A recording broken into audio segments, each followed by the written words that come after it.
দেখো,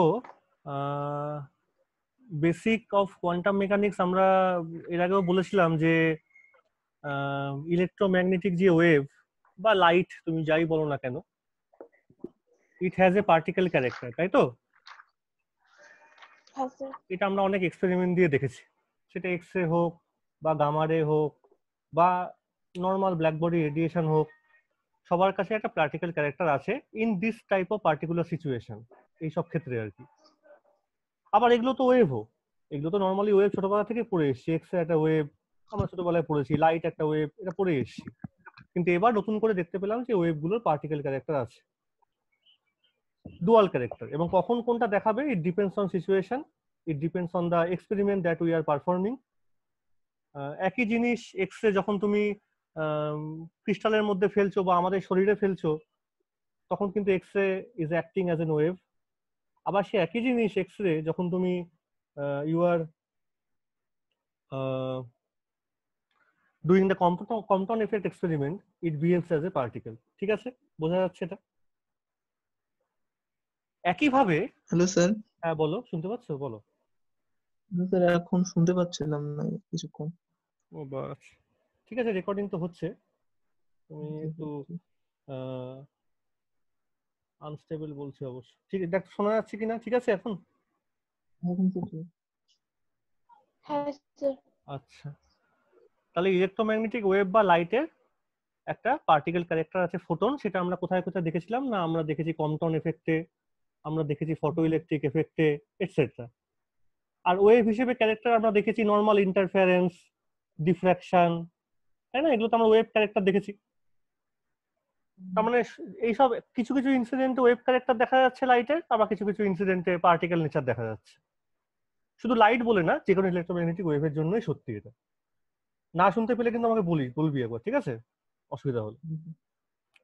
আবার তুই যদি একটা ছোট পার্টিকেলকে দেখিস, ধর ইলেকট্রন, একে কিন্তু আমরা সবসময় ছোটবেলা থেকে পড়ে এসেছি, বা আপ টু 1910 1920 অব্দি electron behaves as a particle, আমরা সবসময় তাই পড়েছি। দেবশ্রী চেষ্টা করছি জয়েন করিয়ে দিই। তুমি যদি ভাবো যে ইলেকট্রন ঘুরছে অ্যাটমের মধ্যে, সেখানে তুমি ধরেছো পার্টিকেল হিসেবে ঘুরছে। If you consider electron as a charge in a electromagnetic field, কত ফোর্স অ্যাপ্লাই হবে, লোরেন্জ ফোর্স নাকি, সেখানে তুমি কিন্তু ইলেকট্রনকে ধরেছো অ্যাজ এ পার্টিকেল, কোথাও তুমি ইলেকট্রনকে ওয়েভ বলনি। বাট ডেভিসন জার্মার এক্সপেরিমেন্ট, এখানে আমরা দেখলাম কি এটা কিন্তু মেইনলি ছিল পার্টিকেল, কিন্তু ডেভিসন জার্মার এক্সপেরিমেন্টে when you take some electron, some collection of electrons, if you put that collection inside a crystal, তুমি দেখেছো সেখানে ইলেকট্রন বিহেভ করছে অ্যাজ এ ওয়েভ। এই বিহেভিয়ার কথাটা ইম্পর্টেন্ট। দেবশ্রী শোনা যাচ্ছে? দেবশ্রী,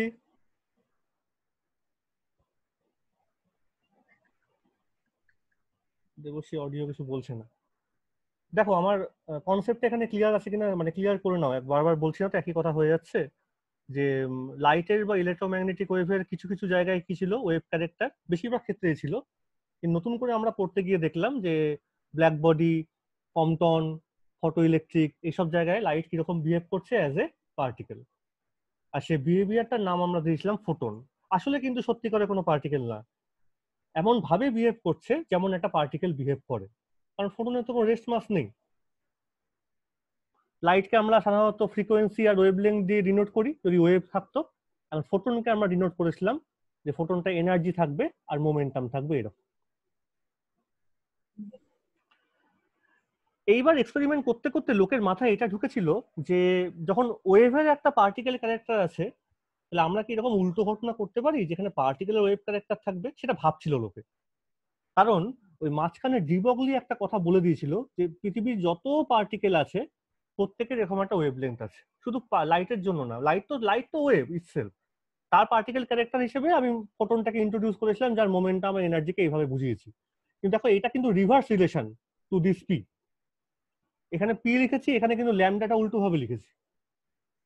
তাহলে কোশ্চেন এটাই উঠেছিল যখন ডিবগলি বলল যে পৃথিবীর সমস্ত ম্যাটারের মধ্যে একটা ওয়েভ ক্যারেক্টার আছে, ওটা বলে ফেললো কিন্তু প্রমাণ করাটা মুশকিল হচ্ছিল, কারণ এই যে প্ল্যাঙ্কস কনস্ট্যান্ট এর ভ্যালুটা খুব কম, 10⁻⁻34। আর তুমি যদি আমার বা তোমার কারো ওজনটা বসাও, ধরে নাও 100 কেজি বা 200 কেজিও খুব ভারী লোক, তাহলে ল্যামডা খুব কম ভ্যালু হবে। You cannot detect it with instrument that are available in market. তাহলে ম্যাক্রোস্কোপিক বডির জন্য এই ডি ব্রগলি ওয়েভলেন্থটাকে তুমি মেজার করতে পারছো না, সম্ভব হচ্ছিল না মেজার করা। কিন্তু যদি এই মোমেন্টামটার মধ্যে যে মাস ফ্যাক্টরটা আছে এইটা খুব ছোট হতে হতে থাকে, ধরে নাও যে তখন ইলেকট্রনের জায়গায় তুমি পৌঁছে যাচ্ছ, তখন কিন্তু ল্যামডা হয়ে যাচ্ছে মোটামুটি মিলিমিটার বা অ্যাংস্ট্রম অর্ডারে। দ্যাট মিনস কি, যে তোমার কাছে এরকম ইনস্ট্রুমেন্ট কিন্তু অ্যাভেলেবেল আছে যেখানে তুমি এই মিলিমিটার বা অ্যাংস্ট্রম অর্ডারের লেন্থকে মেজার করতে পারো। স্কেল আছে বা মাইক্রোস্কোপ আছে। হ্যাঁ, এটা কিন্তু মেজার করা গেছিল, কোথায় গেছিল না, সেটাই হচ্ছে আমাদের ডেভিসন জার্মার এক্সপেরিমেন্ট। মানে মজার কথা দেখো, কম্পটন এফেক্টে কিন্তু এক্স রে কে ফেলা হয়েছিল ক্রিস্টালের মধ্যে, গ্রাফাইট ফয়েল ধরে নাও, সেখানে কিন্তু এক্স রে বিহেভ করলো অ্যাজ এ পার্টিকেল। আবার ডেভিসন জার্মারে কিন্তু সেই একই এক্সপেরিমেন্টটা করা হলো, সেখানেও কিন্তু ক্রিস্টাল নেওয়া হলো, নিকেল ক্রিস্টাল যাই হোক, সেখানে কোনো ওয়েভ ফেলা হলো না, পার্টিকেল ফেলা হলো, কিন্তু পার্টিকেল হচ্ছে কোনটা, ইলেকট্রন, সেই ইলেকট্রনটা কিন্তু বিহেভ করলো কিরকম, অ্যাজ এ ওয়েভ। মানে দু জায়গায় ঘটনাটা কিন্তু অনেকটার মধ্যে মিল আছে। কম্পটনে ফেলা হয়েছিল ওয়েভ, দেখালো নিজেকে পার্টিকেল, সেটাকে মাথায় রেখে ডেভিসন আর জার্মার এক্সপেরিমেন্টটা করলো। তার সঙ্গে মাথায় রেখেছিল শুধু ইলেকট্রনটা নিল কেন, ও তো অন্য কাউকে নিতে পারতো, নিয়েছিল এই ডি ব্রগলি ওয়েভলেন্থের কনসেপ্টটার জন্য, যে ওর ক্ষেত্রে এটা বোঝা যেতে পারে। সবই ব্লাইন্ড এক্সপেরিমেন্ট চলছে, এবং হ্যাঁ, এস্টাবলিশ হয়ে গেল যে সত্যিকারের আমাদের মতো বড় বড় পার্টিকেল, বাস, ট্রাম, ট্রাক বা আমরা মানুষরা যারা ম্যাক্রোস্কোপিক, তাদের জন্য এই ডি ব্রগলি ওয়েভলেন্থ বোঝা না গেলেও for electron it really exist and it can be detectable. কি রে, বুঝতে পারছিস তো কি বলছি? আর তাই যদি হ্যাঁ হয়, স্যার। ঠিক আছে, বোঝা যাচ্ছে?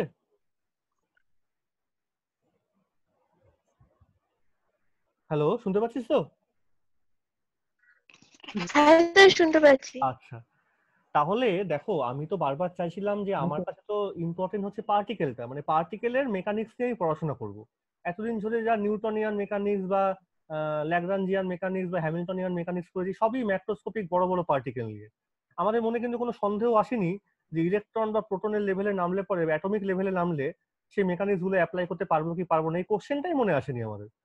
আমরা অনেক জায়গায় কিন্তু অ্যাপ্লাই করেও ফেলেছিলাম। তুমি ভাবো যে তুমি যখন ইলেকট্রিক ফিল্ড দিচ্ছ, তুমি ফোর্সটাকে এইভাবে লিখেছো, ইলেকট্রিক ফিল্ড যদি ই হয়, এবার তোমাকে বলা হলো যে এই ফোর্স যদি অ্যাপ্লাই হয় তাহলে ইলেকট্রনটা রেস্টে আছে, কত দূর যাবে, তখন তুমি mv square mass into acceleration equal to equate করে x equal to ut plus half x square, সবই তুমি অ্যাপ্লাই করেছো 11-12 অঙ্কে, করেছিলে এগুলো অঙ্ক, ইলেকট্রোস্ট্যাটিক্স এসব অঙ্ক তুমি করেছো, তাই না? দরজাটা লাগাও, তারপর বলছি আমি, একটু দাঁড়াও। তাহলে এতদিন পর্যন্ত যা পড়ে এসেছি, যেখানে ইলেকট্রন অ্যাজ এ পার্টিকেল ছিল, কোনো অসুবিধা হচ্ছিল না, হঠাৎ করে জোর করে কেন আমরা নিয়েছি ইলেকট্রনকে অ্যাজ এ ওয়েভ? কারণ এই দুটো কনসেপ্ট। একটা কনসেপ্ট হচ্ছে কি, যে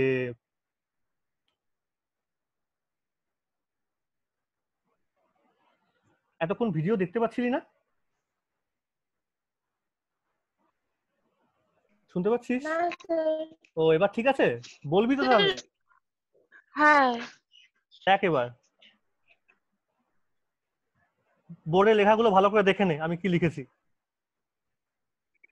ওয়েভ, ফোটন, ওয়েভ বলতে গেলে তার এফেক্টটা হচ্ছে ইন্টারফারেন্স ডিফ্রাকশন, ফোটন বলতে তার এফেক্টটা হচ্ছে Compton effect, photo electric black body বিবি দিয়ে। আর রিলেশন গুলো হচ্ছে এনার্জি আর মোমেন্টাম হচ্ছে পার্টিকেলের নেচার, ফ্রিকোয়েন্সি ওয়েভলেন্থ আছে ওয়েভের নেচার, দুটোকে কানেক্ট করছি এইচ দিয়ে। এবার মাঝখানে ডি ব্রগলি ঢুকে গেছিল, শুধু বললো যে শুধুমাত্র লাইটের জন্য বা যে কোনো ইয়ের জন্য না, পৃথিবীর সমস্ত পার্টিকেলের সঙ্গে একটা করে ওয়েভ লাগানো আছে, যা ওয়েভলেন্থটা হচ্ছে h/p। তখনই লোকের মাথায় ঢুকলো যে আমি তাহলে খুব ছোট ছোট পার্টিকেল নিয়ে কাজ করব, কারণ তাদের মাসটা এত ছোট যে পি এর জায়গায় যখন তুমি ওই মাস ইনটু ভেলোসিটি বসাবে, সেটা রিলেটিভিস্টিক হোক বা যা হোক, মাস ফ্যাক্টরটা তো আছে, সেটা যত ছোট হবে ল্যামডা তত বড় হয়ে যাচ্ছে। তাই জন্যই কিন্তু লোকে আশা করেছিল যে যদি ওয়েভ ক্যারেক্টার থাকে কোনো পার্টিকেলের, সেটা আমাদের থাকবে না, থাকবে কাদের, খুব ছোট ছোট পার্টিকেলের, যেমন ইলেকট্রন, প্রোটন, এই ধরনের।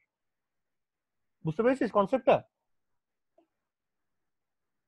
ঠিক আছে, হ্যাঁ, হ্যাঁ স্যার। এবং এক্সপেরিমেন্টটা কি করা হয়েছিল, ডেভিসন জার্মার এস্টাবলিশ হয়ে গেছিল কিন্তু, ঠিক আছে।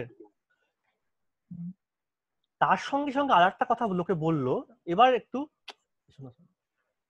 ওই ডাবল স্লিট এক্সপেরিমেন্টটা কিন্তু ভালো করে বারবার বাড়িতে রিভাইজ দিবি। আমি আগেও বলেছি এটা নিয়ে, যে ওই দুটো কনসেপ্ট নিয়ে খুব অসুবিধা হয়ে গেছিল। এক হচ্ছে যদি সত্যি করে ইলেকট্রনে ওয়েভ ক্যারেক্টার থাকে, এই ধরনের ওয়েভকে বলা হয় ম্যাটার ওয়েভ। শুধু ইলেকট্রন না, যে কোনো পার্টিকেলের সঙ্গে যে ডিবগলি ওয়েভটা, তার একটা নাম হলো ম্যাটার ওয়েভ। কিন্তু আমরা সব পার্টিকেলের কথা আর বলবো না, আর সব পার্টিকেলের জন্য বোঝা যায় না। আমরা কাদের কথা বুঝতে পারি, শুধু মাইক্রোস্কোপিক পার্টিকেলের কথা। তাই জন্য আমরা ম্যাটার ওয়েভে যখন বলবো মনে মনে ভাববি যে আমরা মাইক্রোস্কোপিক পার্টিকেলের কথাই বলছি।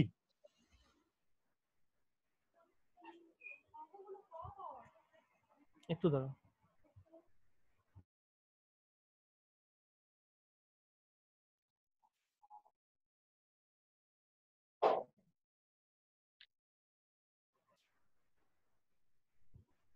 আচ্ছা, এখন ডাবল স্লিট এক্সপেরিমেন্টটা যদি একটু পড়ে থাকিস দেখবি যে সেখানে আমরা লাইট দিয়ে কিন্তু এক্সপেরিমেন্টটা লোকে করেনি, কিন্তু লোকে ভেবে দেখেছিল যদি লাইটকে ফোটন বলতে হয়, তাহলে কিন্তু ডাবল স্লিটে যে ইন্টারফারেন্স বা ডিফ্রাকশন দেখা যাচ্ছে,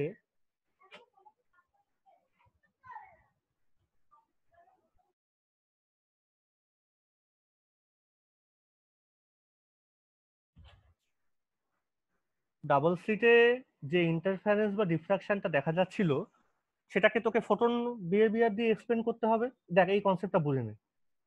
তুই যখন ডাবল স্লিট এঁকেছিস, এখানে একটা সোর্স আছে, এখানে স্ক্রিনটা আছে। যখন দুটো স্লিট খোলা, তখন তুই কি দেখছিলি, যে ইন্টারফারেন্স প্যাটার্ন এরকম। আর যখন একটা স্লিট বন্ধ হয়, এটা বা এইটা, তখন তুই দেখছিলি কি এরকম ডিফ্রাকশন প্যাটার্ন, এটার জন্য এখানে আর এটার জন্য এখানে। দুটোকে খোলা রাখতে পারে ইন্টারফারেন্স প্যাটার্ন। তা তোকে তো এক্সপ্লেন করতে হবে এটা লাইট ইন্টারফারেন্স বা ডিফ্রাকশন, লাইটের ওয়েভ থিওরি দিয়ে কিন্তু এক্সপ্লেন সহজেই করা যাচ্ছে। কিন্তু ফোটন ক্যারেক্টার আনলে পরেই ইন্টারফারেন্স কিন্তু তুমি এক্সপ্লেন করতে পারবে না। তুমি ডিফ্রাকশনকে বলতে পারো যে হ্যাঁ, ফোটনটা এখানে ধাক্কা খেয়ে এদিকে পড়ে যাচ্ছে, তাহলে জিওমেট্রিক্যাল শ্যাডো রিজিয়নে কিছু লাইট দেখতে পাওয়া যাচ্ছে, এটা বলা যেতেই পারে। কিন্তু ইন্টারফারেন্স, দুটো ফোটন ধাক্কাধাক্কি করলে পরে যে ইন্টারফারেন্স প্যাটার্নে এত এনার্জি কনস্ট্রাকটিভ হতে পারে, সেটা সহজে বলা যায়? এটা কিন্তু বলা যায় না। তা ডিফ্রাকশন যদিও বা তুমি বলতে পারো যে ধাক্কা খেয়ে হ্যাঁ নিচের দিকে আসছে, ধরে নাও যে তুমি এইটাকে বন্ধ রেখেছো, যদি তুমি ওই উপরের স্লিটটাকে বন্ধ রাখো, তাহলে শ্যাডো রিজিয়নটা হচ্ছে এইটা উপরের দিকটা, তখন ডিফ্রাকশন প্যাটার্ন দেখা যাচ্ছে। তখন লোকে ভালো, ঠিক আছে, যে এখানে ফোটনটা কি ধাক্কা খাওয়ার পর যেন এখানে চলে যাচ্ছে, এটা না হয় লোকে মেনে নিল। কিন্তু তখন লোকে প্রশ্ন করলো, হ্যাঁ ধাক্কা খেয়ে না এখানে গেল, তা এখানে গিয়ে কোথায় ধাক্কাটা খেয়েছে, এখানে গিয়ে কোথায় পড়লো এক্সাক্ট তুমি বলতে পারবে লোকেশনটা? না, তা তো বলা যাচ্ছে না। কারণ দেখা যাচ্ছে ডিফ্রাকশন যে প্যাটার্নটা দেখা যাচ্ছে এখন, এটা ওপেন আছে, ডিফ্রাকশন প্যাটার্ন কিন্তু একটা স্মুথ প্যাটার্ন, কিছু ম্যাক্সিমা কিছু মিনিমা, কিছু ম্যাক্সিমা কিছু মিনিমা এভাবে আছে। তার মানে তুমি জানো যে সোর্স থেকে কোথায় ফোটনটা বেরিয়েছে, কিন্তু কোথায় থেকে গেছে তাও তুমি জানো, কিন্তু কোথায় গিয়ে এক্স্যাক্টলি পড়ছে তুমি এটা কিন্তু বলতে পারছো না। তাহলে এখানেই বলা হচ্ছে যে prediction about the behaviour of trajectory of this photon cannot be determined, এটা কিন্তু বলা যাবে না।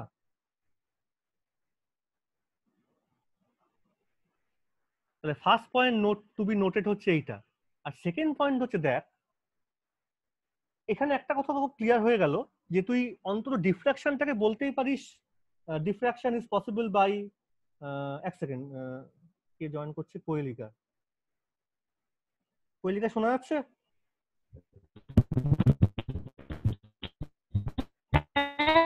আচ্ছা ঠিক আছে, বন্ধ, অডিওটা অফ করে দাও। ঠিক আছে, অডিও অফ করে দাও। সো ডিফ্রাকশন কে তুমি পার্টিকেল দিয়ে তবুও বলতে পারো, কিন্তু তখনও বললে পরে তুমি পার্টিকেলটার এক্সাক্ট লোকেশন তুমি বলতে পারছো না। ইন্টারফারেন্স বলতে গেলে তোমাকে ওয়েভ নেচার আনতেই হচ্ছে। তাই দুটো ঘটনা কিন্তু এখানে খুব ঝামেলা, তিনটে ঘটনা। এক হলো একই এক্সপেরিমেন্ট করছো, কিন্তু তুমি একবার দেখতে পাচ্ছ ওয়েভ, একবার দেখতে পাচ্ছ পার্টিকেল। সেকেন্ড কথা কি, এবং তুমি দুটো অ্যাসপেক্টে কোনোটাকে আলাদা করতে পারছো না, তারা মিলেমিশে আছে। এরকম একটাকে যখন ঢাকছো তখন ডিফ্রাকশন দেখছো, তখন তুমি ফোটন দিয়ে এক্সপ্লেন করার চেষ্টা করছো ধাক্কা খেয়ে গেছে। আর যখন দুটোকে ওপেন রাখছো তখন ইন্টারফারেন্স দেখছো, ইন্টারফারেন্স কিন্তু ফোটন ফোটন দিয়ে বলা যাবে না, একমাত্র ওয়েভ ক্যারেক্টার দিয়ে বলতে হবে। তাহলে একই অবস্থায় দুটো ডিফারেন্ট অ্যাসপেক্টে একই এক্সপেরিমেন্টের মধ্যে তুমি একবার ওয়েভ একবার পার্টিকেল ক্যারেক্টার দেখতে পারো। সেকেন্ড হচ্ছে, যদি পার্টিকেল ক্যারেক্টার এই ক্ষেত্রে তুমি বলো ডিফ্রাকশনের জন্য, ডিফ্রাকশনের বেলাতেও কোন জায়গায় এক্স্যাক্টলি গিয়ে পড়ছে তুমি সেটা বলতে পারছো না, তাহলে ট্র্যাজেক্টরির কথা বলা গেল না। ট্র্যাজেক্টরি মানে হচ্ছে কি, একদম প্রথম দিন বলেছিলাম যে কোথা থেকে তৈরি হয়েছে আর কোথায় গিয়ে যাবে সিস্টেমটা বা পার্টিকেলটা, এটা যদি কেউ জেনে থাকে নিউটনস ল কিন্তু এটা বলা যেত। তুমি যদি ইনিশিয়াল কন্ডিশন জানো তাহলে ফাইনাল কন্ডিশনও বলতে পারি, নিউটনস ল কিন্তু বলে দিয়েছিল এটা, কিন্তু এখানে বলা যাচ্ছে না। দেখা যাচ্ছে এক্সাক্ট কোনো লোকেশন বলে না, একটা ছড়িয়ে ছিটিয়ে বিভিন্ন জায়গাতেই ফোটনগুলো পড়েছে, সবগুলোই কিন্তু একই জায়গা থেকে বেরিয়েছে, কিন্তু কোন ফোটনটা কোথায় গিয়ে পড়েছে এটা কিন্তু বলা যাচ্ছে না। তাহলে ট্র্যাজেক্টরি তুমি বলতে পারছো না। আর থার্ড কথা হচ্ছে, যেটা আরো মারাত্মক ব্যাপার, একটা ট্রেন বা ট্রাম বা বাস কোন রাস্তা দিয়ে যাবে, কিভাবে যাবে, সেটা কিন্তু অবজারভার ঠিক করবে না। অবজারভার শুধু বসে দেখবে যে ইনিশিয়াল কন্ডিশন, ইনিশিয়াল পজিশন বা ইনিশিয়াল ভেলোসিটি কি ছিল, আর ফাইনালি সে কোথায় গেছে। এখানে দেখো, তুমি যখন এটাকে ঢেকে দিচ্ছ বা এটাকে ঢেকে দিচ্ছ তখন দেখছো ডিফ্রাকশন, আর যখন দুটোকে ওপেন রাখছো তখন দেখছো ইন্টারফারেন্স। তার মানে অবজারভার তুমি কিন্তু ইচ্ছা করে সিস্টেমটাকে ডিস্টার্ব করে দিচ্ছ। আমি কিন্তু কোশ্চেন গুলো দিয়েছিলাম অ্যাসাইনমেন্টের মধ্যে। তাহলে অবজারভার আর সিস্টেম ইন্টারঅ্যাকশন এমন ভাবে ইন্টারঅ্যাকশনটা করছে যে এই ডিস্টার্ব দ্য সিস্টেম ফান্ডামেন্টালি, এই তিনটে পয়েন্ট কিন্তু ভীষণ ইম্পর্টেন্ট। আর এটা যদি সত্যি হয় লাইটের জন্য বা ফোটনের জন্য, মানে লাইট নিয়ে এক্সপেরিমেন্টটা করছি, যার ফোটন ক্যারেক্টার আছে, তাই লোকে উল্টো হয়ে বললো যে তুমি এবার লাইটের কথা ভুলে যাও, তুমি এখানে ইলেকট্রনের একটা সোর্সকে নিয়ে এসো। লাইট মানে তো তার ফোটন ক্যারেক্টার, পার্টিকেল ক্যারেক্টার আছে, তাহলে উল্টো হবে ইলেকট্রনের ওয়েভ ক্যারেক্টার আছে, প্রুভ হয়ে গেছে। তাহলে আমি ইলেকট্রনের সোর্সকে রাখবো, থট এক্সপেরিমেন্ট করবো না এক্সপেরিমেন্টটা, নিশ্চয়ই আমার এই তিনটে রেজাল্টকে ভেরিফাই করতে পারবো যে এই যে ঘটনাগুলো হলো ঠিক এই ঘটনা ইলেকট্রনের জন্য এখানে এখানে হবে। পরবর্তীকালে কিন্তু এক্সপেরিমেন্টগুলো হয়েছিল এস্টাবলিশ করা, সেটার মধ্যে আমরা যাবো না। তাহলে এই যখন ঘটনা হলো যে ইলেকট্রনের ওয়েভ ক্যারেক্টার আছে অ্যান্ড পার্টিকেল ক্যারেক্টার দুটোই আছে মিলেমিশে, কখন কোনটা দেখা যাবে ঠিক নেই। সেকেন্ড কি, একটা ইলেকট্রনের ট্র্যাজেক্টরি তুমি বলতে পারছো না ঠিকঠাক ভাবে, যতই তুমি জানো আগে সে কোথায় ছিল। থার্ড পয়েন্ট কি, ইলেকট্রনটার ক্যারেক্টার বা বিহেভিয়ার কোনো একটা এক্সপেরিমেন্টের মধ্যে তোমার সঙ্গে তুমি যে এক্সপেরিমেন্টটা করতে যাচ্ছ তার ক্যারেক্টারটা চেঞ্জ হয়ে যাচ্ছে, তার মানে তুমি কিন্তু সিস্টেমটাকে ডিস্টার্ব করে দিতে পারো। বা অবজারভারের সঙ্গে সিস্টেম ইলেকট্রনটার কিন্তু, বা ইলেকট্রনকে বাদ দাও, মাইক্রোস্কোপিক সিস্টেমের ইন্টারাকশন একটা ইম্পর্টেন্ট ফ্যাক্টর। এই তিনটে ঘটনার জন্য লোকে ভাবলো যে ইলেকট্রন, নিউট্রন, প্রোটন বা যে কোনো অ্যাটমিক বা সাব অ্যাটমিক বা যে কোনো মাইক্রোস্কোপিক পার্টিকেল বা সিস্টেমের জন্য you need a different mechanics other than Newton. চলবে না নিউটন ওখানে, তার জন্যই কিন্তু আমাকে আনতে হলো কোয়ান্টাম মেকানিক্স। এবার অডিও অন করে বলো বুঝতে পেরেছো কিনা, আমি সামারিটাই করছি।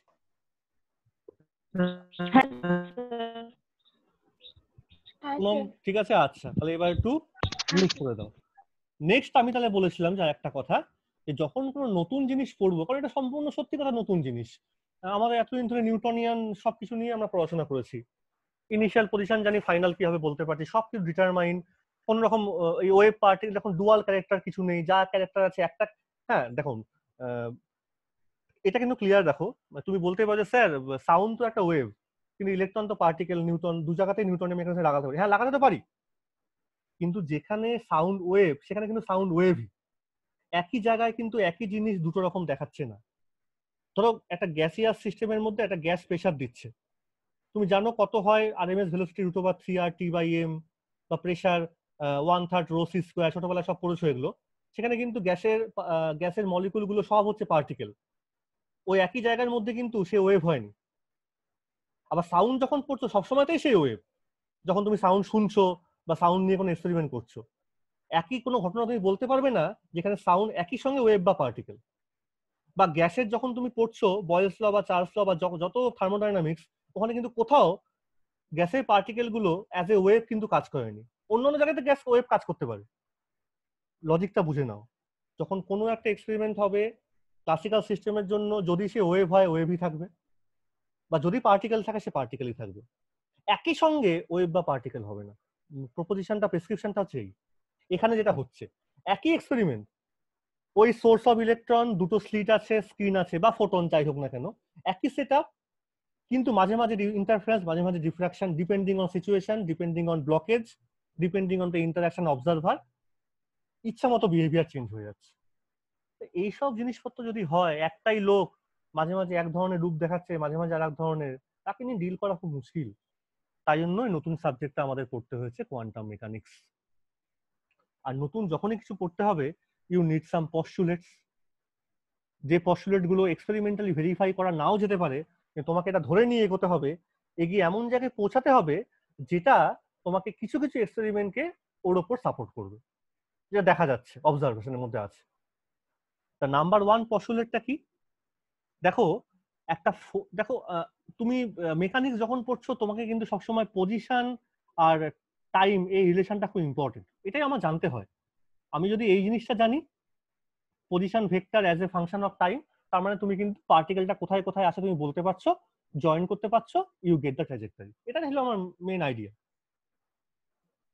ফোটন, লাইটের জন্য সেই পজিশন ভেক্টরটাকে বা পজিশনটাকে বা স্টেটটাকে, এই ভালো কথা এইভাবে বলি, স্টেটটাকে বোঝানোর জন্য আমরা ইলেকট্রিক ফিল্ড ইউজ করি। কারণ আমি জানি ফোটনের ওয়েভ ক্যারেক্টার আছে লাইট, লাইট মানে ইলেকট্রোম্যাগনেটিক ওয়েভ, ইলেকট্রোম্যাগনেটিক ওয়েভ মানে ইলেকট্রিক ফিল্ড আছে, ম্যাগনেটিক ফিল্ড আছে। তার মানে ফোটনের স্টেট বলতে, তাহলে স্টেট অফ এ ফোটন মানে কিরকম ভাবে, দেখো দুটো জিনিসকে ধার করা হচ্ছে, দুজনে মিলেমিশে আছে বলে তাকে রিপ্রেজেন্ট করছো তুমি এইটা দিয়ে, সাজ দ্যাট যে ইন্টেন্সিটি প্যাটার্ন হবে হচ্ছে এই জিনিসটা। আমরা জানি যে তুমি যদি এটাকে এই ফর্মে লেখো, e naught vector e to the power i k dot r, এগুলো তোমার শিখবে আস্তে আস্তে বা জানো কিছুটা, ই দিয়ে লেখো, সাইন বা কস দিয়ে লেখো। তুমি জানো যে অ্যাম্পলিটিউড স্কোয়ার হয় হচ্ছে মড অফ অ্যাম্পলিটিউড স্কোয়ার দিয়ে ইন্টেন্সিটি বোঝায়। তা তুমি যদি মডটা নিয়ে কাজ করো, দুবার এই কমপ্লেক্স সাইনটা কিন্তু ভ্যানিশ আউট হয়ে যাবে, শুধু পড়ে থাকবে mod of e naught square. তার মানে কিন্তু এই জিনিসটা তুমি পাচ্ছ, মানে মড অফ ই স্কোয়ার করা আর mod of e naught square করা কিন্তু একই ব্যাপার। তার মানে সোজা কথা, তুমি যখন ইন্টেন্সিটি ক্যালকুলেট করছো কোনো একটা পয়েন্টে স্ক্রিনের মধ্যে, তুমি লাইটটার কিন্তু ইলেকট্রিক ফিল্ড দিয়ে ফোটনের ইন্টেন্সিটি বার করছো, ধরো ফোটনের কনসেপ্টটা তুমি নিয়ে এসছো, কিন্তু ইন্টেন্সিটি বার করতে গেলে তুমি এই কনসেপ্টটা ইউজ করে নিচ্ছ। তখন লোকে ভাবলো ঠিক আছে, এটা যদি কনসেপ্ট হয়, তাহলে ফর মাইক্রোস্কোপিক সিস্টেম, বা যাকে আমি এখন থেকে কোয়ান্টাম মেকানিক্যাল সিস্টেম বলবো, যেমন ধরো ইলেকট্রন বা প্রোটন, তার স্টেট বোঝাতে গেলেও আমাকে এরকম একটা ফাংশন দরকার আছে। সেই ফাংশনটাকে তাহলে আমি লিখবো হচ্ছে এইভাবে। সেটাও কিন্তু স্পেস আর টাইমেরই ফাংশন, একই রকম ভাবে। ফোটনের যেহেতু একটা লাইটের ভার্সন আছে, তাই ইলেকট্রিক ফিল্ড জিনিসটাকে নিয়ে আসা হয়েছিল, কিন্তু ইলেকট্রনের তো ওয়েভ ভার্সনটা হচ্ছে ডি ব্রগলি ওয়েভ, তার তো পরিচিত কোনো ব্যাপার নেই আমাদের কাছে, আমরা এক্সিস্টেন্স গুলো কিছু এক্সপেরিমেন্ট দিয়ে প্রুভ করেছি। তাই একটা নতুন ফাংশনকে আমরা এভাবে লিখলাম, যেটার মধ্যে বলবো যে যেটার মধ্যে ইলেকট্রনটা সম্বন্ধে সমস্ত ইনফরমেশন স্টোর আছে। এই জিনিসটা একই সঙ্গে ইলেকট্রনটার পার্টিকেল ক্যারেক্টারও বোঝাবে, আবার ওয়েভ ক্যারেক্টারও বোঝাবে, সবকিছু এখন এর মধ্যে জিনিসটা থাকবে। কখন কোনটা বোঝাবে সেটা তুমিও জানো না, ও কিন্তু জানে না। এক্সপেরিমেন্ট করতে গিয়ে যখন যেটা দেখা যাবে তখন সেটাই বোঝাবে। উত্তর হচ্ছে এইটাই, আর কিছু করার নেই এটার মধ্যে। এখন সত্যি কথা ভালো করে বলতে গেলে ইন্টারফারেন্সের এই ওয়েভ ফাংশনের ফিজিক্যাল ইন্টারপ্রিটেশন যদি দিতে হয়, তাহলে কিন্তু আমাকে এই মড স্কোয়ার কনসেপ্টটা নিয়ে আসতে হবে। দেখো ইন্টেন্সিটি মানে একটা ওয়েভের যে কত, ওয়েভটা একটা সারফেসের ওপর পার ইউনিট সেকেন্ডে কতটা এনার্জি নিয়ে পড়ছে। আর ফোটনের টার্মসে তুমি যদি দেখো, তাই তুমি এটাকে এটাও বলতে পারো এইচ নিউ ইনটু এন। দুটোই কনসেপ্টই কিন্তু ঠিক। নাম্বার অফ ফোটনস, কতগুলো ফোটন পড়ছে, পার ফোটনের এনার্জি হচ্ছে এইচ নিউ। তাহলে এটা পার্টিকেল নেচার অনুযায়ী ইন্টেন্সিটি, এটা হচ্ছে ওয়েভ নেচার অনুযায়ী ইন্টেন্সিটি। এবার তুমি একটা ইলেকট্রন তুমি যদি নাও, সে যখন পড়বে স্ক্রিনে গিয়ে, তখন তার ইন্টেন্সিটি বার করতে গেলে তোমাকে তো এই কনসেপ্টগুলোকে ধার করতে হবে। তা বারবার, আর তুমি তো বারবার একই এক্সপেরিমেন্ট করবে না, ইলেকট্রনকে ফেলবে স্ক্রিনের মধ্যে, তুমি কি শুধু বসে আছো যে ওই ডিফ্রাকশন ইন্টারফারেন্স এক্সপেরিমেন্ট করবে, তা না, তুমি তো মেকানিক্স পড়ছো। মেকানিক্স করতে গেলে তোমাকে কিন্তু force, potential, energy, kinetic, angular momentum এগুলো সবাইকে আনতে হবে। তাহলে সেই ক্ষেত্রে শুধু ইন্টেন্সিটি নিয়ে মাথা ঘামালে হবে না, মনে মনে রাখবো, তোমাকে আগে প্রথমে বলতে হবে যে এই ওয়েভ ফাংশনটার অ্যাকচুয়ালি মানে কি। এই মানেটা কিন্তু অ্যাকচুয়ালি বলেছিল হচ্ছে ম্যাক্স বর্ন। কি বলেছিল? যে দেখো, প্রথম কথা হচ্ছে যেহেতু তারা মাইক্রোস্কোপি, এবং যেহেতু তাদের ডুয়াল ক্যারেক্টার আছে ওয়েভ আর পার্টিকেল দুটোই, তাহলে একটা কথা খুব ঝামেলার, তুই ওয়ান ডাইমেনশন নেই, 3 ডাইমেনশন যদি বুঝতে অসুবিধা হয় তুই ওয়ান ডাইমেনশন নিয়ে কাজ শুরু কর। এইভাবে ধরে নি, ধর এখন একটা লাইন তুই ড্র করেছিস, ইলেকট্রনটা এই লাইনের ওপর কোনো একটা জায়গাতে আছে। এই যে আমি বললাম কোনো একটা জায়গা, কোনো একটা টাইমে, এখন বাজে হচ্ছে ধর দুপুর 1টা বাজে, 1টার সময় ইলেকট্রনটা, তুই কি সত্যি বলতে পারবি ইলেকট্রনটা এখানেই আছে? এটাই তো বলা যাবে না। তোকে যদি কেউ বলেও দেয় যে তুমি একটা লাইন ড্র করো কলকাতা থেকে শুরু করে শিলিগুড়ি অবধি, এবং বলা হলো ইলেকট্রনটা ঠিক এখন আছে হচ্ছে মালদাতে বা রায়গঞ্জে বা হচ্ছে ইসলামপুরে, এটা তুই বলতেই পারবি না। তুই এইটুকু শুধু বলতে পারিস যে হ্যাঁ ও এই টাইমে রায়গঞ্জ আর ইসলামপুরের মাঝখানে কোনো একটা জায়গার মধ্যে থাকতে পারে, পারবেই তাও বলা যাবে না, কারণ পুরোটাই তো ওয়েভ, আর ওয়েভ মানে ছড়িয়ে ছিটিয়ে আছে। তার মানে তোমাকে প্রথমে এখানে একটা প্রবাবিলিটি কনসেপ্ট আনতে হচ্ছে। তার মানে তোমাকে ধরে নিতে হবে অঙ্কের ভাষায় যে তুমি ধরে নাও এটা হচ্ছে অরিজিন, তুমি একটা সুইটেবল অরিজিন চুজ করেছো, এখান থেকে ডিস্টেন্সটা হচ্ছে এক্স আর এখান থেকে ডিস্টেন্সটা হচ্ছে এক্স প্লাস ডিএক্স। এইটুকুন ছোট একটা জায়গা ডিএক্স এর মধ্যে ইলেকট্রনটাকে পাওয়ার প্রবাবিলিটিকে আমি লিখবো হচ্ছে ডিপি দিয়ে। কি বললাম? To find the probability of finding the electron in this elementary line element dx is designated by dp. কি করে লেখা হবে? লেখা হবে, এটা আমি লিখছি না, এটা ম্যাক্স বর্নই প্রপোজাল দিয়েছিল, এবং প্রপোজালটা ও বেস করেছিল, উনি বেস করেছিলেন এইভাবে ওই ইলেকট্রিক ফিল্ডের কনসেপ্ট থেকে, ইন্টেন্সিটি কনসেপ্ট থেকে। যেহেতু ওখানে মড অফ স্কোয়ার ছিল, তাই এখানে উনি বললেন যে it will be proportional to this mod of Sai square dx. টাইমটা তো ফিক্স, ওই সার্টেন টাইমে দেখা হচ্ছে ঘটনাটা একদম, কিন্তু দেখতে কার মতো হচ্ছে? ওই আয়ের মতো। দেখো মনে করে দেখো, ফোটনের জন্য যা ইন্টেন্সিটি ছিল ইলেকট্রিক ফিল্ড দিয়ে লিখেছিলাম, ঠিক একইভাবে লিখছি, একটু চেঞ্জ করে। সব তো আর এক থাকে না, একটু চেঞ্জ করে। এই জন্যে মনে রাখতে হবে কিন্তু তুমি যদি এটাকে ডিপি আর ডিএক্স দিয়ে ভাগ করে দাও তখন তুমি মড অফ সাই স্কোয়ার পাচ্ছ। কিছু লেংথ বা এরিয়া বা ভলিউম দিয়ে ভাগ করলে সেটা হয়ে যায় ডেনসিটি। তাই জন্যে মনে রাখতে হবে মড অফ সাই স্কোয়ার, এটার আর একটা নাম হচ্ছে প্রবাবিলিটি ডেনসিটি, আর শুধু সাইটার নাম হচ্ছে প্রবাবিলিটি অ্যামপ্লিটিউড। ঠিক একই রকম ভাবে যেমন ইলেকট্রিক ফিল্ডটাকে আমরা বলে থাকি ওই, এটা মানেই তো ই নট স্কোয়ার মড অফ, তাই এটাকে বলে থাকি ইলেকট্রিক ফিল্ডের যেমন অ্যামপ্লিটিউড ফোটনের জন্য, তাই সাইটাকে আমরা বলে থাকি হচ্ছে অ্যামপ্লিটিউড অফ প্রবাবিলিটি অ্যামপ্লিটিউড। এবার আমরা দেখবো অঙ্কটা করতে গিয়ে আমরা দেখবো কি করে সাইটা কিরকম কিরকম দেখতে হয়। দেখো ইলেকট্রোম্যাগনেটিক ওয়েভ যখন পড়ছো তখন ইলেকট্রিক ফিল্ড দেখতে একই রকম, সাইন বা কস, কিন্তু এখানে ট্যান আসতে পারে, লগ আসতে পারে, যা ইচ্ছা খুশি হতে পারে, হাইপারবোলিক ফাংশন আসতে পারে, সো ইট ডিপেন্ডস। যাই হোক না কেন, এটা কিন্তু বলেছিল কে? প্ল্যাঙ্ক, যে probability of finding the electron between X to X plus DX, এই ছোট্ট জায়গার মধ্যে তোমাকে যদি খুঁজে পেতে হয় at time T, it is given by this. তোমাকে যদি এটা ইকুয়াল টু সাইন আনো তাহলে একটা কনস্ট্যান্ট তুমি নিয়ে আসবে, mod of Sai square dx. এইবার তোমাকে বললো যে ঠিক আছে তুই তো ছোট জায়গা ক্যালকুলেট করছিলি, তোকে এবার বলা হলো যে টোটাল লেংথটার মধ্যে, এই লেংথটা তুমি এর ভাই একটা সার্টেন লেংথ নিয়েছো, what is the total probability of finding the electron in this whole range, তাই তোমাকে ইন্টিগ্রেট করতে হবে, তাহলে টোটাল প্রবাবিলিটি পেয়ে যাবে। এবার সবাই একটু অডিওটা অন করো।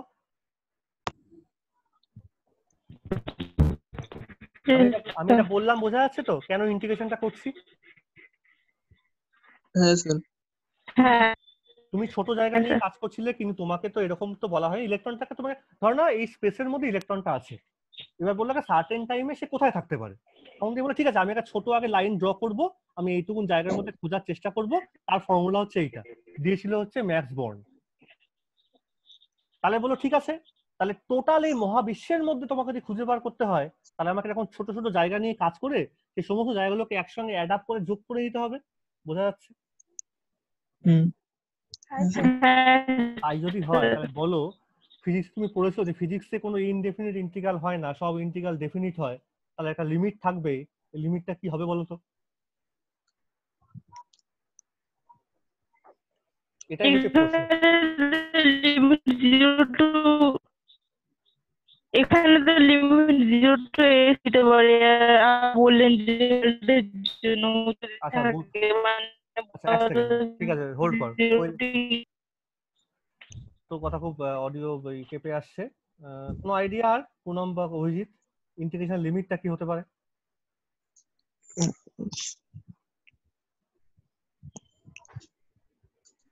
মানে স্যার দেখো আমাকে বলা হয়েছে তোমাকে কোনো রকম রেস্ট্রিকশন দেওয়া হয়নি, তুমি ইলেকট্রনটাকে ছেড়ে দেওয়া হয়েছে এই পৃথিবীর এই মহাবিশ্বের মধ্যে। ইউনিভার্স বা মহাবিশ্ব মানে তার মধ্যে তুমি একটা ছোট লাইন ড্র করেছিলে, কোনো একটা অরিজিন চুজ করেছিলে, তার মধ্যে একটা ছোট এলিমেন্ট নিয়েছিলে, তার গল্পগুলো হচ্ছে এই। কিন্তু এই লাইনটা তুমি যেখানে খুশি ড্র করেছো, কিন্তু এই পৃথিবীটা তো ছড়িয়ে, মানে পৃথিবী না, এই পুরো ইউনিভার্সটা তো জন্য এই লাইনটা তো শুরু হয়েছে কোন প্রান্ত থেকে তুমি জানো না, আর কোথায় গিয়ে শেষ হচ্ছে তুমি তাও জানো না। তো মাইনাস এই তো হ্যাঁ বলেছে, বুঝলে একদম এই হবে লিমিটটা অ্যাকচুয়াল, এইটা হচ্ছে লিমিটটা। আর শুধু তাই না, এই টোটাল দেখো এটা টোটাল প্রবাবিলিটি, যে কোনো ইভেন্ট, এখানে ইভেন্টটা কি, এখানে ইভেন্টটা হচ্ছে বা ইভেন্ট মানে হচ্ছে একটা ঘটনা, এখানে ঘটনাটা হচ্ছে প্রতি ইলেকট্রনটাকে খুঁজে পাওয়া। আগে তো খুঁজে পাবো তারপর তো কাজ করব। তা খুঁজে পাওয়ার ঘটনা যদি সেটা একটা ঘটনা হয়, যে কোনো ঘটনা ঘটার প্রবাবিলিটি হচ্ছে টোটাল প্রবাবিলিটি হয় হচ্ছে 1। So this total integration should be equals to always 1, and this condition is known as normalization condition. এই সমস্তগুলো কিন্তু পস্টুলেটের মধ্যে পড়ছে। That means any valid mundi, any valid quantum mechanical wave function should be normalized. Psi should be normalized. যে কোনো একটা wave function আমি পেয়ে গেলাম অঙ্ক টঙ্ক করতে গিয়ে আর বললাম যে হ্যাঁ দিস ইজ সাই, আমি কারেক্ট আছি, তোমাকে চেক করতে হবে এই কন্ডিশনটা। ডিপেন্ডিং অন দ্য সিচুয়েশন সেখানে লিমিট চেঞ্জ হতেই পারে। যদি বোর্ডের মধ্যে করি তাহলে বোর্ডের লিমিট নিয়ে কাজ করবো, বোর্ডের এক জায়গা থেকে আরেক জায়গা অবধি এইটুকুন জায়গার মধ্যে খুঁজে পাওয়ার প্রবাবিলিটি, সেটা যদি টোটাল প্রবাবিলিটি 1 হয় তাহলে সেই সাইটা বলো ভ্যালিড সাই। এই কন্ডিশন গুলো কিন্তু তোমাকে খুঁজে বের করতেই হবে, and this N is called normalization constant. এই এনটাকে কিন্তু তোমাকে আননোন থাকতেই পারে কোনো পরীক্ষায় বা কোনো একটা না অঙ্ক করলে তুমি এখন বুঝতে পারবে না যে কি করে এনটা বার করতে হয়, কিন্তু এই কন্ডিশনটা 1 হবে কেন এটা কিন্তু আশা করছি বুঝতে পারছো। ওয়েভ ফাংশনকে নরমালাইজ হতেই হবে, তাছাড়া উপায় নেই। আর সাইটাকে বলছি প্রবাবিলিটি ডেনসিটি, সাইটাকে অ্যামপ্লিটিউড বলছি, আর মড অফ সাই স্কোয়ারটাকে বলছি প্রবাবিলিটি ডেনসিটি। এই যখন পস্টুলেট হলো, এত কথাবার্তা হয়ে গেল, তখন লোকে বললো ঠিক আছে তুই ধরে নে তুই খুঁজে পাচ্ছিস, খুঁজে পাওয়া তোর কাছে প্রবাবিলিটি আছে, কিন্তু খুঁজে পাওয়ার পর সে কোথায় থাকবে, ফোর্স অ্যাপ্লাই মেকানিক্স পড়ছো বারবার, শোনো মন দিয়ে এই জায়গাটা, তুমি পড়ছো হচ্ছে মেকানিক্স পড়ছো। মেকানিক্স মানে কিন্তু বেসিক কথা হচ্ছে ফোর্স অ্যাপ্লাই করব, ইনিশিয়াল কন্ডিশন আমি জানি, ফাইনালি সে কোথায় থাকবে। এখানে মুশকিলটা হচ্ছে তুমি যদি ফোর্স দাও ইলেকট্রনটাকে, ভালো কথা, এবং ইনিশিয়ালি কোথায় ছিল ইলেকট্রনটা তাও তুমি ধরে নাও জানো, এটা কিন্তু তুমি জানো না, বা ইনিশিয়ালি কোথায় আছে তোমার ধরে নাও তুমি সেটা তুমি জানতে পারো, ওই পি থেকে তুমি জানতে পারছো, তাহলেও কিন্তু ফাইনালি কোথায় থাকবে সেটা তুমি নাও জানতে পারো, কারণ সবই তো প্রবাবিলিটি। এত কঠিন অবস্থার মধ্যেও লোকে বললো ঠিক আছে তা হোক, কিন্তু আমি যদি ওই সাইটাকে বার করতে পারি তাহলে অন্তত প্রবাবিলিটি কথাটা তো বলতে পারবো মড অফ সাই স্কয়ার থেকে। আমাকে তো একটা তো সুযোগ দেওয়া হোক যে কোথায় থাকতে পারে, এইটুকুন বলেই আমি খুশি হই। আর এটাই তো তার ক্যারেক্টার, যার ক্যারেক্টার সেটা তার বদলানো যাবে না। সে যদি সত্যিকারে বড় জিনিস হতো তাহলে থাকতো, আমি বলতে পারতাম হ্যাঁ ডিটারমাইন্ড ও ওখানে থাকবেই, ফোর্স অ্যাপ্লাই করলে সে ওখানে যাবে। এখন তো বলাই যাবে না, তো বুঝে গেছি তো আমরা, তা আর তো দুঃখ করে লাভ নেই। তাহলে আমাদের একটাই উদ্দেশ্য হবে সাইটাকে খুঁজে বার করা under a given force, under a given situation, আর সাই পাওয়া গেলে মড অফ সাই স্কয়ার কোথায় থাকতে পারে সেইটুকুন বুঝে নেওয়া। ট্র্যাজেক্টরি তুমি কোনোদিনই ছবি আঁকতে পারবে না যে এই রাস্তা দিয়ে এসে গেছে, ওটা বলাটা মানে বোকামি হবে, বলতেই তো পারবো না আমি, দরকার নেই বলার। আমার শুধু প্রথম কন্ডিশনটা হচ্ছে সাইটাকে খুঁজে বার করতে হবে যদি ফোর্স অ্যাপ্লাই করি। এই জিনিসটা করতে গিয়ে এইবারই কিন্তু যে লোকটার নাম চলে আসলো সেটা হচ্ছে শ্রোডিঞ্জার। এই ও এর মাথায় ডবল ডট দিচ্ছি, উচ্চারণটা হচ্ছে ও এ, শ্রোডিঞ্জার। উনি একটা ইকুয়েশন প্রপোজ করলেন। অনেক বই দেখবি ইকুয়েশনটা কিন্তু ডিরাইভ করে দেখানো হয়েছে, সলিউশনটাকে আগে অ্যাজিউম করে নিয়ে। আরে বাবা তুই তো সাই যদি আগেই জানিস, একটা ইকুয়েশনে তুই সলিউশন জানিস, তাহলে ইকুয়েশন তৈরি করবো কেন? আমাকে তো আগে করা যায়, অনেক সময় করতেও হয় কিছু দরকার পড়ে, যে find that corresponding equation from this solution x equal to this লেখা আছে। তার কোনো মানে নেই। আমার তো দরকার, আমি কি করতাম, নিউটনস ল লিখতাম ইকুয়াল টু অ্যাপ্লাইড ফোর্স, আমার তো এটাই দরকার বেশি। তুমি এইটা জানো, মাস জানো, সলভ করো, তুমি আর পেয়ে যাবে। এইটা ছিল আমার ক্লাসিক্যাল মেকানিক্সের কাজ। তাহলে আমার এখানেও সেরকম একটা ইকুয়েশন দরকার। ইকুয়েশনটা কি করে তৈরি হয়েছিল সেটা বিশাল বড় গল্প, আমি অদ্ভুত যাব না। 3-4টে পয়েন্ট শুধু মাথায় রাখতে হবে। শর্ডিনটা শুধু অ্যাজিউম করে নিয়েছিল ইকুয়েশনটা এনার্জি কনজারভেশন ল ফলো করবে। এটা তো ইনভ্যালিড হতে পারে না, পৃথিবীর সব জায়গাতেই সত্যি। টোটাল এনার্জি ধ্বংস বা ওই যেমন সৃষ্টি বা ধ্বংস করা যায় না, অলওয়েজ সত্যি আর কি। সেকেন্ড কথা হচ্ছে ইকুয়েশনটা একই সঙ্গে পার্টিকেল আর ওয়েভ দুটোকেই বোঝাবে, তা তো বোঝাতেই হবে, কারণ মাইক্রোস্কোপিক কোয়ান্টাম মেকানিক্যাল সিস্টেম নিয়ে পড়ছো, মাইক্রোস্কোপিক সিস্টেম নিয়ে পড়ছো, ইলেকট্রন প্রোটন নিয়ে পড়ছো। এই দুটোকে জাস্ট মাথায় রেখে আমি জাস্ট ইকুয়েশনটা লিখবো, যখন পড়বেও শুধু বলবে যে এটা এটা কেন পস্টুলেট নাম্বার 2, এতক্ষণ ধরে যেটা বলছিলাম গল্প সেটা হচ্ছে পস্টুলেট নাম্বার 1 ওয়েভ ফাংশন নিয়ে, এবার পস্টুলেট 2 সাইকে খুঁজে বার করার জন্য। This is our equation. তুমি ধরে নিয়েছো ওয়ান ডাইমেনশনাল কেস, তাহলে এই হচ্ছে আমার ইকুয়েশনটা। সবাই একটু খাতায় লিখে ফেলো, লেখার পর বলছি আমি মানেটা কি।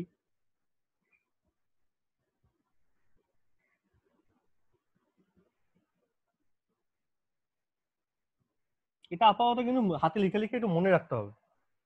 ডিরাইভ করা কিন্তু একদম যায় না।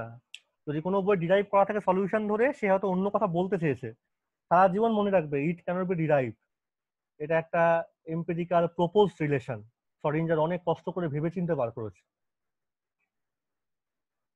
কি করে এনার্জি কনজারভেশন ল ফলো করে বা ওয়েভ নেচার কি করে ফলো করছে ইকুয়েশনটা, আস্তে আস্তে আস্তে আস্তে শিখবে এই জায়গাটার মধ্যে। শুধু দুটো পয়েন্ট মাথায় রাখো। এবার একটা দুটো কথা বলি, শোনো। এক্স এরও ফাংশন আছে, টি এরও ফাংশন আছে। সাই যেহেতু এক্স আর টি এর ফাংশন, দুটো জিনিসই এখানে আছে। পার্শিয়াল ইউজ করছি কেন বুঝতেই পারছো, কারণ দুটো জিনিসের ফাংশন বলে। এইচ কাট চলে আসছে,